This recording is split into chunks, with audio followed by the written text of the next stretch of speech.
నేను విన్నాను అమ్మకి సిలిండర్ ఎక్కించడానికి కూడా నరాలు లేకుంటే ఇక్కడ తీసుకున్నారని.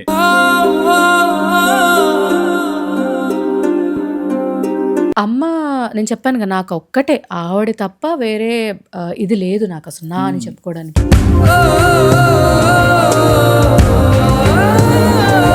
బట్ అమ్మ ఇలా ఉన్నప్పుడు అదంతా నేను తీసుకోలేకపోయాను.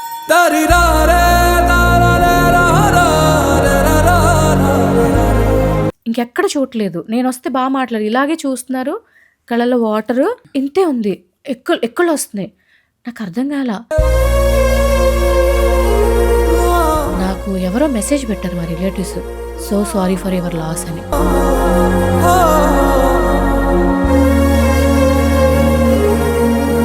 వల్ల కాలే. నేను చెప్పా, ఆ దండలు తీసేయండి, ఫస్ట్ బాక్స్లోంచి తీసేయండి అమ్మని అర్జెంటుగా.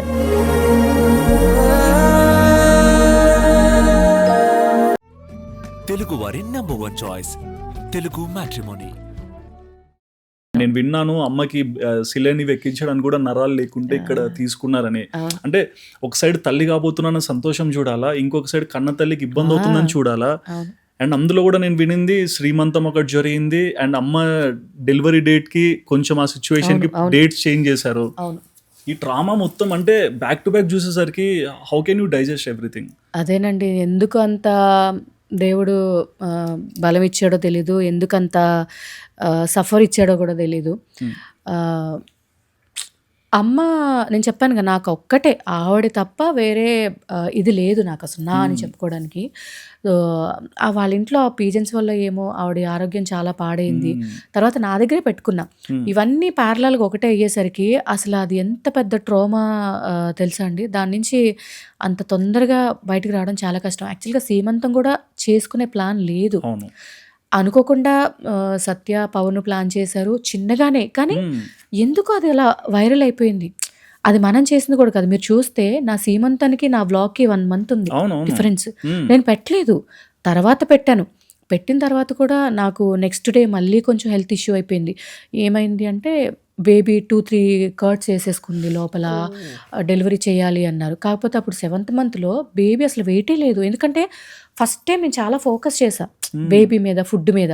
బట్ అమ్మ ఇలా ఉన్నప్పుడు అదంతా నేను తీసుకోలేకపోయాను. ఇది తినాలి టైంకి, అది ఆవిడతో సగం హాస్పిటల్లో ఉండడమే సరిపోయింది. సో తీసుకోక ఏమైందని బేబీ వెయిట్ లేదు. సో అప్పుడు సర్జరీ చేయలేరు. డాక్టర్ ఒకటే అంది, మూమెంట్స్ చూసుకో, ఏమైనా ఇబ్బంది అయితే ఇంకా తప్పదు, సర్జరీ చేసి బాక్స్లో పెట్టాల్సిందే బేబీని అని చెప్పి. ఆ ఇదిలో నేను కదలలేని సిచ్యువేషను. పాపం ఆవిడకేమో పల్స్ రోజు రోజుకి పడిపోతుంది. ఇంట్లోనే పైన రూమ్లో ఆక్సిజన్ పెట్టి, ఒక నర్సుని పెట్టి, ఒక మేడ్ని పెట్టా. ఇంకా ఎక్కువ ఏమైందంటే నా సెకండ్ టైం అయ్యేసరికి బేబీ కిందకి జారిపోయి, నన్ను చూసిన వాళ్ళందరూ ఏంటి బేబీ కిందకి జారిపోయింది, ఓ నువ్వు నడవద్దు, ఇట్లానే కొంచెం టెన్షన్ పడేవాళ్ళు. ఇక నేను డాక్టర్ చెప్పేసా, ఇంకా నాతో కాదు, సర్జరీ చేసేద్దాం మనం అంటే. డాక్టర్ ఏ రోజైతే అమ్మ చనిపోయారో అదే రోజు ముహూర్తం పెట్టుకున్నాం మేము. సర్జరీ కదా, డెలివరీ డేట్. డాక్టర్ అన్నారు, అంజలి ఇంకొక వీక్ ఆగు, బేబీ బయటకు వచ్చిన దానికన్నా నీ లోపల పెరిగితేనే మంచిది, చూద్దాం, ఈ మధ్యలో ఏదైనా అయితే టక్కున వచ్చేసే అనేసి.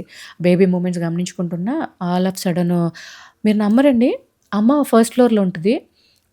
ఒక 2-3 months నేను రెగ్యులర్గా వెళ్ళడం మానేసి, అంటే మెట్లు ఎక్కలేను కదా, దీనికి లిఫ్ట్ లేదు ఈ విల్లాకి. సో 2 daysకో 1 weekకో 5 daysకో వీడియో కాల్ చేసేదాన్ని. అప్పుడప్పుడు చిన్నగా ఎక్కేదాన్ని. పవన్ కూడా అసలు ఎక్కొద్దు, బాగాలేదు నీకు. ఎందుకో అండి ఆ రోజు మార్నింగ్ పవన్కి చెప్పాను, అరే నేను మా అమ్మని చూడాలనుకుంటున్నా అంటే, ఎప్పుడు వద్దంటాడు. సరే వెళ్ళిపో అన్నాడు. వెళ్ళాను, పైన పనమ్మాయి తినిపిస్తుంది. మా అమ్మ ఇంతే, ఇంకెక్కడ చూడలేదు. నేను వస్తే బాగా మాట్లాడు, ఇలాగే చూస్తున్నారు, కళ్ళలో వాటరు ఇంతే ఉంది, ఎక్కులు వస్తున్నాయి. నాకు అర్థం కాల, ఏమైంది ఈవిడికి ఇలా ఉంది అని చెప్పి నేను వెంటనే బయటకు వచ్చి ఆవిడ నా సిచ్యువేషన్ చూడలేకపోయా. పవన్కి ఫోన్ చేశా, అరే అమ్మ సిచ్యువేషన్ బాగాలేదు, నాకు ఎందుకో భయం వేస్తుంది, హాస్పిటల్లో అడ్మిట్ చేసేద్దాం, అంబులెన్స్ని పిలువు అని అంటే, ఏం కాదు పల్స్ ఓకేనా అన్నాడు. అరే పల్స్ ఓకే కాదు, మనిషిని చూస్తే తెలుస్తుంది, నాకు ఎందుకో భయం వేస్తుంది, నాకు హైపర్ టెన్షన్ అయిపోతున్నా నేను, నువ్వు తొందరగా రా అని చెప్పా. పవన్ వచ్చాడు, అంబులెన్స్ని పిలిపించారు. నాకు అవ్వట్లా, నాకు ఎందుకంటే నేను ఎంతవరకు చనిపోయిన మనుషుల్ని చూడలేదు, నేను దగ్గరికి వెళ్ళలేను, అది నేను తీసుకోలేను. చెప్పాను కదా, ఐ వాజ్ వెరీ సెన్సిటివ్ అండి. నేను బయటకు అలా కనిపిస్తా కానీ, ఇక మా అమ్మ నా వల్ల కావట్లేదు రా అన్న. నేను ఇక్కడ అర్జున్ కళ్యాణ్ మన బ్రోది బిగ్ బాస్ పక్కనే. అతను యా సో నన్ను అర్జున్ దగ్గర దింపేసి నేను చూస్తాను, ఇలా అంబులెన్స్ని అంతా పిలిపించారు. పవన్ పైకి వెళ్ళేటప్పటికే పవన్ని చూస్తూ మా అమ్మాయి పైనే ఉంది మా అమ్మ దగ్గర. ఓ చందమామ చందమామని చూస్తూ ఆవిడ ప్రాణం వదిలేసింది. నాకు నైట్ వరకు చెప్పలా, నేను అర్జున్ దగ్గరే ఉన్నా. సత్య అందరినీ పంపించాడు మా ఆయన, నాకు చెప్పలా. ఓకే నేను ఏమైంది అంటే ఓకే ఓకే అంబులెన్స్లో తీసుకెళ్తున్నాం, అంబులెన్స్ తీసుకెళ్ళి మా తమ్ముడికి చెప్పారు, వాడిని బయలుదేరమన్నారు, నాకు మాత్రం చెప్పలా. ఇక నైట్ పవన్ వచ్చాడు. నాకు ఎవరో మెసేజ్ పెట్టారు మా relatives, so sorry for your loss అని. నాకు ఇంకా అర్థమైపోయింది, తీసుకోలేకపోయా. నాకు ఆయాసం వస్తుంది, అవ్వట్లా అసలు. వచ్చేసాడు పవన్, ఫోన్ చేశాడు, నువ్వు అర్జెంటుగా రా, లేదా నన్ను ఇంటికి తీసుకెళ్ళన్నా. 2-3 మినిట్స్లో నా ముందున్నాడు. ఏంటి అని, ఇంటికి వెళ్దాం అన్నాడు. నాకు అర్థమైపోయింది, చెప్పొద్దు, అమ్మలేదని మాత్రం చెప్పొద్దు, నేను తీసుకోలేను ఈ టైంలో అని. ఏం లేదు నువ్వు రా అన్న. అప్పటికే ఆవిడ ఒక బాక్స్లో పెట్టేశారు, బయట పెట్టేశారు. వల్ల కాలే, నేను చెప్పా ఆ దండలు తీసేయండి, ఫస్ట్ బాక్స్లోంచి తీసేయండి అమ్మని అర్జెంటుగా అని. ఇక అందరూ హైపర్ అవ్వద్దు.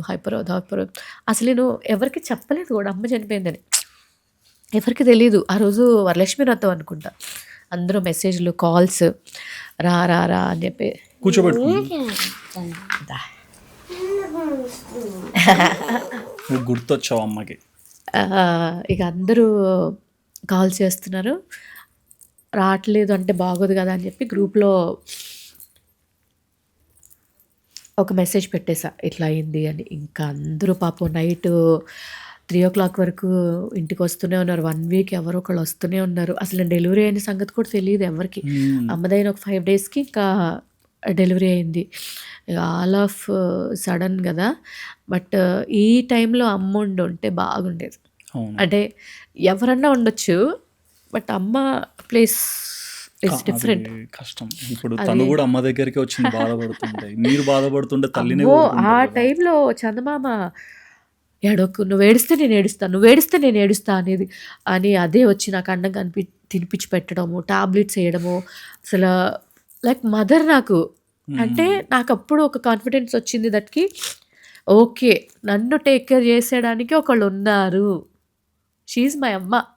అసలు వీడియోస్లో కూడా అసలు అడవనివ్వదు. ఇప్పటికీ నువ్వు టాబ్లెట్ వేసుకున్నావా, నువ్వు ఇది తిన్నావా, నేను పెట్టినా అని చెప్పి అడుగుతుంది. చాలా మెచ్యూర్ అండి. అంటే దాన్ని చిన్న పిల్లలలో అంత ఇది నేను చూడలేదు. ప్రతి ఒక్క విషయంలో చాలా, అంటే ఏజ్కి మించి బుడమ్మ. బట్ తనకు అర్థం కూడా అవుతాయి, బాధపడుతున్నారా, నవ్వుతున్నారా. ఒక రోజు ఏదో చిన్న గొడవ అయింది నాకు పవన్కి. నేను కార్లో నాకేంటంటే గొడవ అయిన ప్లేస్లో నేను ఉండను, అంటే మాట ఎక్స్టెండ్ అవుతుంది ఎందుకు అని నేను వెళ్ళిపోతే నా వెనకాల వచ్చి కార్ ఎక్కేసింది. ఒక 10 నిమిషాలు అలా తిరిగితే 10 నిమిషాలు అయ్యాక నేను కూల్ అయ్యాక, అమ్మా పాపం కదా, నాన్న తెలియక చేశారు, నాన్న తరపున నేను సారీ చెప్తున్నా, ఇంటికి వెళ్ళిపోదామే, ఇంకెప్పుడు నాన్న అలా అన్నాడు, ప్లీజ్ అమ్మా నా మొహం చూసి వదిలేవే, నేను సారీ చెప్తున్నా నీకు అని ఇంటికి తీసుకొచ్చి మా ఇద్దరిని కూర్చోబెట్టి, ఇద్దరు హగ్ చేసుకోండి. అసలు దాన్ని నెక్స్ట్ లెవెల్. ఇంకా దాన్వి బ్రదర్ వస్తున్నాడు ఫ్యూచర్లో, వాడు ఇంకా హైపర్ అండి బాబు. అమ్మో, వాడికి వాళ్ళ అక్క అంటే ఎంత ఇష్టమో. మేము ఎవరు పిలిచినా ఎవరు మాట్లాడిన ఇలా చూస్తాడు. అదే వాళ్ళ అక్క వచ్చిందంటే మాత్రం ఏమి నవ్వుతాడు. అది పాటలు పాడుతుంది, డాన్స్ వేస్తుంది, వాడు కబుర్లు చెప్తుంది, చాలా మాట్లాడుకుంటారు అసలు ఇద్దరు. భలే టచ్ వుడ్ ఇలాగే ఉండాలండి.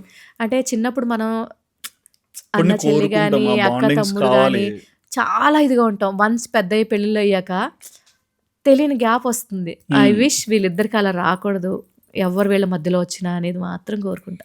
దాన్ని చెప్పును, అమ్మని బాగా చూసుకుంటుందా, తమ్ముడిని బాగా చూసుకుంటుందా? సరే, తమ్ముడికి అమ్మ ఎవరు, అమ్మనా నువ్వా? అవును, అదే తెలుసు మేడం. అంటే మీరు లైక్ బేబీ క్యారింగ్ ఉన్నప్పుడు ఆయనకు చెప్పారు నేనే అమ్మని నువ్వు కాదని, మిమ్మల్ని వీడియోలో చెప్తున్నారు. అమ్మానే పిలిపించుకుంటుంది. చాలా మంది చెప్పారు అట్లా అమ్మ అని పిలిపి సమ్ ఏదో చెప్పారు. అప్పటి నుంచి అవునా అయితే నేను అక్క, రాఖీ కట్టరు అమ్మకి రాఖీ కట్టరు అని ఏదో చెప్పారు ఎవరో. అప్పటి నుంచి అయితే నేను అక్క, వీడు నాకు రాఖీ కట్టాలి అంటది. నువ్వే కట్టేస్తావా? అమ్మ చిన్నప్పుడు నేను తమ్ముడికి రాఖీ కట్ట. ఆ, పుట్టంగానే రాఖీ రోజే పుట్టాడు.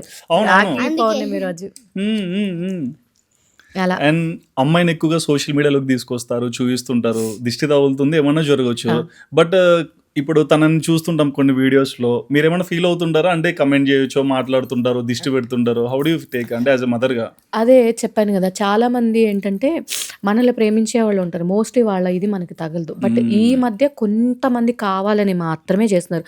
నేను ఎక్కువ చూపించినాను, మీరు నా వ్లాగ్స్ చూస్తే అవును. నేను చేయడమే చాలా తక్కువ. నెలకో 2 నెలలకో చేస్తుంటాను వ్లాగ్లు. సో చాలా తక్కువ మాత్రమే నేను బుడ్డమని చూపిస్తాను. అది కూడా ఎందుకంటే చాలా మంది, నిజంగా చెప్తున్నానండి, ఇంత ప్రేమించే మనుషులు దానికి దొరకడం, పిల్లలు ఉన్న వాళ్ళు కూడా ప్రేమించడం నేను చాలా మందిని చూశాను.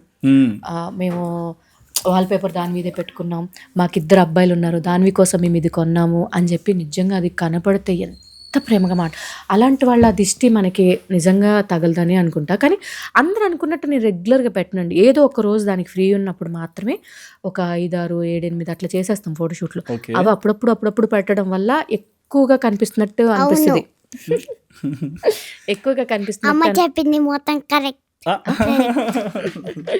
అంటే బేసిక్గా ఈ రోజులో చిన్నపిల్లలు లైక్ కెమెరాస్ నలుగురిలో కలవడానికి చాలా పానిక్ అవుతారు, అవును. అంటే ఎక్కువ షైలో ఉంటారు. అవును. బట్ తను ప్యూర్ ఎక్స్ట్రోవర్ట్. అవును.